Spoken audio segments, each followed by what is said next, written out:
Hello बच्चों, welcome back to our YouTube channel Chemistry by Vinay Sharma, where you learn all the concept of chemistry in the easy in the finest way। तो बच्चों, जैसा कि previous lecture में हमने chapter number 4 यानी carbon के बारे में कुछ जानकारी ली, उसके कोवेलेंट बॉन्ड के बारे में देखा, हाइड्रोजन, ऑक्सीजन, नाइट्रोजन और मीथेन किस प्रकार से कोवेलेंट बॉन्ड यानी कि सहसंयोजक आमद बनाते हैं, उसके बारे में हमने जानकारी ली।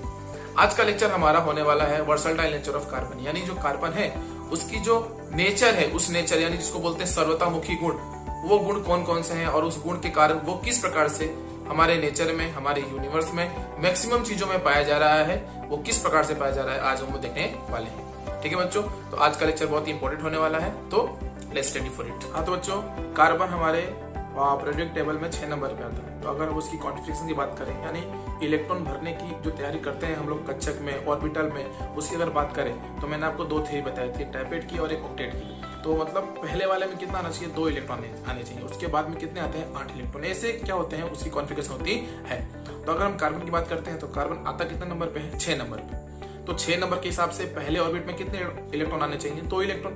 तो 2 इलेक्ट्रॉन क्या होते हैं, वो पहले वाले में भर जाते हैं। उसके बाद बचा कितना, 4 इलेक्ट्रॉन। तो कार्बन का जो आउटर सेल होता है उसके अंदर कितने इलेक्ट्रॉन आ रहे हैं, 4 इलेक्ट्रॉन। कितने आ रहे हैं, 4 इलेक्ट्रॉन। तो कार्बन को यदि क्या करनी हो, अपनी वैलेंसी पूरी करनी हो, तो उसको क्या चाहिए, 4 इलेक्ट्रॉन और चाहिए किसी ना किसी से। तो जब उसके पास 4 इलेक्ट्रॉन की कमी है तो वो 4 इलेक्ट्रॉन किसी से ले सकता है, पहली प्रॉपर्टी उसकी ये हो गई। दूसरी बात क्या है कि वो 4 इलेक्ट्रॉन किसी को दे भी सकता है। यही क्या है, उसका नेचर है, किसका, कार्बन का, जिसको हम लोग बोलते हैं वर्सटाइल नेचर ऑफ कार्बन, कि वो 4 इलेक्ट्रॉन ले भी सकता है और 4 इलेक्ट्रॉन दे भी सकता है। तो ये दोनों चीजें ना नहीं करके वो क्या करता है, 4 इलेक्ट्रॉन की साझेदारी करता है। जैसे कि मैंने बताया, कोवेलेंट बॉन्ड क्या करता है, वो 4 इलेक्ट्रॉन की साझेदारी करता है। तो वो साझेदारी क्यों करता है, वो किसी को 4 इलेक्ट्रॉन क्यों नहीं दे देता, किसी से 4 इलेक्ट्रॉन क्यों नहीं ले लेता, चलो क्या करते हैं उसको देखते हैं। तो बच्चों, जैसा कि आपको स्क्रीन पे दिख रहा होगा, carbon is a versatile element and it is found in many different chemical components including those found in space. तो क्या बोला जा रहा है कि जो कार्बन हमारा है वो क्या है, उसके पास जो उसका नेचर है, वर्सटाइल नेचर, उसकी वजह से क्या है, वो बहुत ही अलग अलग प्रकार के एलिमेंट के साथ क्या करता है, वो जुड़ सकता है। अपने जैसे दूसरे एलिमेंट के साथ भी जुड़ता है और खुद जैसे है वैसा दूसरे कार्बन के साथ भी कर लेता है, वो जुड़ जाता है। यही क्या है, उसका मोस्ट सबसे ज्यादा जो कि लाइकली या फिर जो सबसे ज्यादा रेयर गुणधर्म है वो किसके अंदर है, सिर्फ कार्बन के अंदर ही है। वो ही एक ऐसा एलिमेंट है पूरे पीरियोडिक टेबल के अंदर कि वो जिसके साथ चाहे, जितना लंबा चाहे उतना क्या कर सकता है, जुड़ सकता है। आई बात समझ में, एक कार्बन के अंदर देखा गया है, एक सिलिकॉन के अंदर देखा गया है ये गुण। लेकिन जो सिलिकॉन होता है वो 6 या 8 मॉलिक्यूल तक जुड़ता है, उसके बाद क्या हो जाता है, उसका जो ये नेचर है वो नेचर खत्म हो जाता है। लेकिन कार्बन का ये नेचर खत्म होता नहीं है, वो कितनी लंबी चेन बना सकता है, मतलब अपने ही जैसे कितने सारे तत्वों से क्या कर सकता है, वो जुड़ सकता है। चाहे अनंत हो, चाहे जितना हो, जितने भी एलिमेंट हैं वो आएंगे, वो क्या कर लेगा, जोड़ लेगा। ठीक है, तो आगे ध्यान दो बच्चों। फिर अब क्या बोला, मैं यहाँ पे दिया गया नीचे की, compound including those found in space, carbon is a versatile because it can form single, double and triple bond. कि कार्बन जो है वर्सटाइल है, यानी सर्वतामुखी गुण है उसके पास। तो वो सर्वतामुखी गुण क्यों है, क्योंकि वो सिंगल बॉन्ड बना सकता है, डबल बॉन्ड बना सकता है और ट्रिपल बॉन्ड बना सकता है। ठीक है, it can also form chain. क्या बोल रहा है कि it can also form chain, जो कि मैंने अभी बताया कि वो अपने साथ या फिर अपने जैसे तत्वों के साथ जुड़ करके लंबी चेन बना सकता है, श्रृंखला बना सकता है। चेन, ब्रांचेस, चेन्स, अब ब्रांच भी बना सकता है। मतलब एक लंबी चेन होगी सीधी, उसके नीचे क्या होगी, एक दूसरी चेन जुड़ी हुई होगी, दूसरी तीसरी जितनी भी चेन क्या होंगी, जुड़ी हुई होंगी। And rings when connected to other compound carbon atoms, और साथ साथ क्या कर सकता है, वो रिंग बना सकता है। रिंग मतलब समझ में आ रहा है आपको, कोई भी रिंग मतलब टाइप गोले टाइप का होगा, बेंजीन इसको बोल सकते हैं हम लोग, बेंजीन, टोल्यूइन, वो सभी क्या है, कार्बन के ही कंपोनेंट है। ठीक है, तो अब मैं बताता हूं आपको कि ये ऐसा क्यों हो रहा है। ठीक है, कि ऐसा ये क्यों बना ले रहा है। तो इसका पीछे इसका जो राज है, जैसे मैंने आपको बताया कि 4 इलेक्ट्रॉन वो दे सकता है, 4 इलेक्ट्रॉन वो ले सकता है, लेकिन वो ये काम नहीं कर रहा है। क्यों नहीं कर रहा है, क्योंकि किसी को 4 इलेक्ट्रॉन देना मतलब जब अपने आउटर सेल से वो 4 इलेक्ट्रॉन दे देगा तो न्यूक्लियस में कितने बच जाएंगे, उसके पास 6 प्रोटॉन बच जाएंगे। तो इतनी एनर्जी उसके पास होगी नहीं। ठीक है, इतना बड़ा काम वो कर सकता नहीं है। वो कौन सा काम करता है, तो किसी से 4 इलेक्ट्रॉन की साझेदारी कर लेता है। 4 ही चाहिए उसके पास, 4 तो है उसके पास, तो दूसरे किसी से भी क्या करता है, 4 इलेक्ट्रॉन की साझेदारी यानी कोवेलेंट बॉन्ड बना लेता है। ठीक है, समझ में आ रहा है आपको। तो अब हम कार्बन की कुछ प्रॉपर्टी देख लेते हैं, कार्बन की कितनी प्रॉपर्टी है, यानी कितने गुणधर्म है। तो आपके चैप्टर में जो प्रॉपर्टी दी गई है कार्बन की, वो 4 प्रॉपर्टी दी गई कि कार्बन क्या है, 4 अलग अलग प्रकार की करती है प्रॉपर्टी, यानी गुणधर्म दिखाता है। तो उसमें जो पहला गुणधर्म है उसका, वो गुणधर्म है कैटेनेशन। क्या है, कैटेनेशन यानी श्रृंखला बनाना। कि वो किसी के साथ भी जुड़ता है और क्या करता है, लंबी श्रृंखला बना लेता है। दूसरा जो उसका गुणधर्म है वो है पॉलीमराइजेशन, कि वो किसी भी चीज के साथ क्या करता है, उसके जो मॉलिक्यूल्स हैं, छोटे छोटे जो अणु होते हैं, वो आपस में जुड़ते जाते हैं। एलिमेंट की बात नहीं कर रहा मैं, मॉलिक्यूल की बात कर रहा हूँ, ठीक है। जब वो आपस में जुड़ते जाते हैं और क्या बन जाता है, एक लंबा चेन बन जाता है, जिसको क्या बोलते हैं हम लोग, पॉलीमर बोलते हैं। और इसका जो तीसरा गुणधर्म है वो है आइसोमेरिज्म, कि ये क्या करता है, इसका जो स्ट्रक्चर बनता है, जैसे अगर मैं 5 कार्बन की बात करूं तो 5 कार्बन में अगर हाइड्रोजन के साथ उसको संयोजन करते हैं तो C5H12 यानी पेंटेन बन जाएगा। क्या बन जाएगा, पेंटेन। तो बच्चों जब ये पेंटेन बन जाएगा तो ये पेंटेन को हम एक सिंगल चेन में लिख सकते हैं और उसके साथ साथ इसको ब्रांचेस में भी लिख सकते हैं, उसको बोलते हैं आइसोमेरिज्म। क्या बोलते हैं, आइसोमेरिज्म। जो चौथा गुणधर्म है कार्बन का वो है टेट्रावैलेंसी, ठीक है। तो हम एक एक करके इन सभी गुणधर्म के बारे में करते हैं, जानकारी लेते हैं। तो जैसा कि आपको स्क्रीन पे दिख रहा होगा, यूनिक नेचर ऑफ कार्बन, यानी कार्बन का जो नेचर है वो यूनिक क्यों है। तो जैसा कि मैंने बताया क्योंकि वो क्या कर सकता है, बहुत सारे तत्वों के साथ कर सकता है, एक लाइन से जुड़ सकता है। तो स्टार्ट करते हैं। Carbon has 2 property that enable it to form such an expensive या फिर एक्सटेंसिव रेंज ऑफ कंपाउंड, कि कार्बन क्या कर सकता है, उसके पास ऐसी 2 प्रॉपर्टी है जिसके कारण क्या कर सकता है, वो लंबी चेन बना सकता है। तो देखिए पहला लिखा है कैटेनेशन, यानी पहला गुणधर्म क्या है, कैटेनेशन, जो आपको मैंने बताया। The ability to form chain of atom, ये अलग अलग प्रकार के एटम या फिर एक ही प्रकार के एटम को साथ में जोड़ करके एक लंबी चेन बना सकता है। दूसरा दिया है the ability to form multiple bonds, और साथ साथ क्या कर सकता है, ये एक से अधिक बॉन्ड यानी आबंध बना सकता है, ठीक है। तो हम क्या करते हैं, अभी जो सबके बारे में लाइन बाय लाइन देखते हैं, यानी कैटेनेशन क्या है उसके बारे में देखते हैं, फिर उसके बाद में देखेंगे किसके बारे में, जो दूसरी गुणधर्म है हमारे उसके बारे में, ठीक है। तो चलो ध्यान दो पहले गुणधर्म के बारे में। तो जैसा कि आपको दिख रहा होगा, एक स्ट्रक्चर आपके सामने है। तो बच्चों इस स्ट्रक्चर में हमें कैटेनेशन देखना है कार्बन की। तो कैटेनेशन मैंने बताया कि क्या कर सकता है, वो लंबी चेन बना सकता है। तो आपको दिख रहा होगा शुरुआत में आपको 1 2 3 6 कार्बन दिखाए गए, यानी हेक्सेन दिखाया गया है।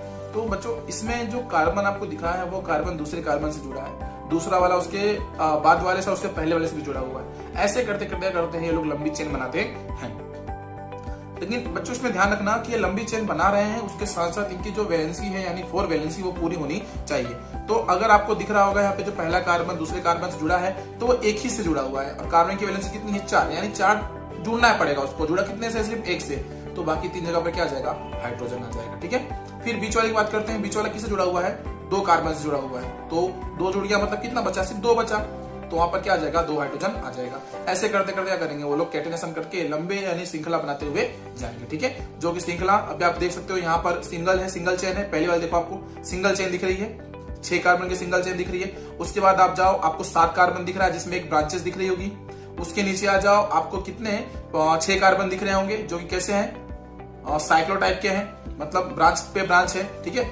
उसके बाद नियो टाइप के हैं, ब्रांच पे ब्रांच है। उसके बाद आगे जाओ तो आपको क्या दिख रहा होगा, एक बेंजीन दिख रहा होगा, जिसको हम बोल सकते हैं साइक्लोबेंजीन बोल सकते हैं, ठीक है, या फिर साइक्लोहेक्सेन बोल सकते हैं। बेंजीन नहीं बोलेंगे क्योंकि यहाँ पे डबल बॉन्ड कहीं भी मिल रहा नहीं है। तो क्या है, साइक्लोहेक्सेन है, यानी 6 कार्बन है और रिंग बना है, तो रिंग को साइक्लो बोलते हैं, और हेक्सेन 6 कार्बन तो हेक्सेन, और कहीं भी डबल बॉन्ड नहीं है तो एन लगता है, इसलिए क्या बनेगा, साइक्लोहेक्सेन, ठीक है। और इसकी प्रॉपर्टी मैं समझा दूंगा आपको। अभी हम चलते हैं इसके दूसरे गुणधर्म पे, जो कि है हमारा पॉलीमराइजेशन।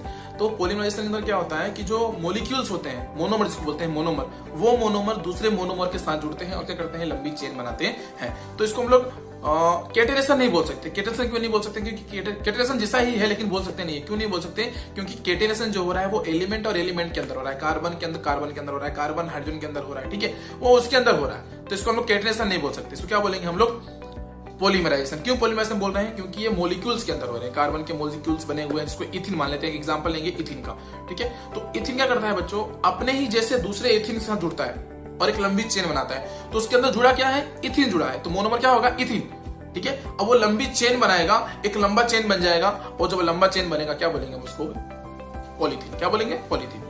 तो यही गुणधर्म क्या कहलाता है, पॉलीमराइजेशन कहलाता है, या फिर पॉलीथीन बोलेंगे। क्यों पॉलीथीन, पॉली तो अभिक्रिया का नाम हो गया पॉली, हमने बनाया किससे, इथिन से, तो पॉलीथीन उसका नाम पड़ जाएगा। आई बात समझ में। तो आपको स्क्रीन पे दिख रहा होगा उसका रिएक्शन दिखाया गया है। देखिए क्या लिया गया है, 2 कार्बन का इथिन लिया गया है। इथिन किसको बोलते हैं आपको पता है, डबल बॉन्ड आता है क्या लेते हैं उसको हम लोग, इथिन। 2 कार्बन को ईथ बोलते हैं, डबल बॉन्ड में इन लगेगा तो क्या नाम पड़ जाएगा इसका, इथिन। अब इथिन का हमने पॉलीमराइजेशन किया, यानी बार बार इथिन आ रहा होगा। देखो आपको जो सामने दिया है इथिन में एन लगा दिया है। एन का मतलब क्या है कि इथिन बार बार आ रहा है, मतलब एक लंबी श्रृंखला उसकी बन चुकी है।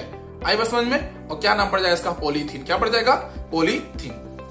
तो ये कार्बन का दूसरा गुणधर्म क्या है, पॉलीमराइजेशन, जो क्या बनती है, एक लंबी श्रृंखला बन जाती है। जो तीसरा गुणधर्म है आइसोमेरिज्म, उसको देख लेते हैं। तो मैंने क्या बताया था आइसोमेरिज्म की जो ये गुणधर्म होता है उसके अंदर मान लो हमारे पास कोई कार्बन की श्रृंखला है, मान लो 5 कार्बन की, 7 कार्बन की, हम 5 कार्बन लेते हैं, हमारे पास 5 कार्बन की श्रृंखला है और सिंगल बॉन्ड वाली यानी पेंटेन है।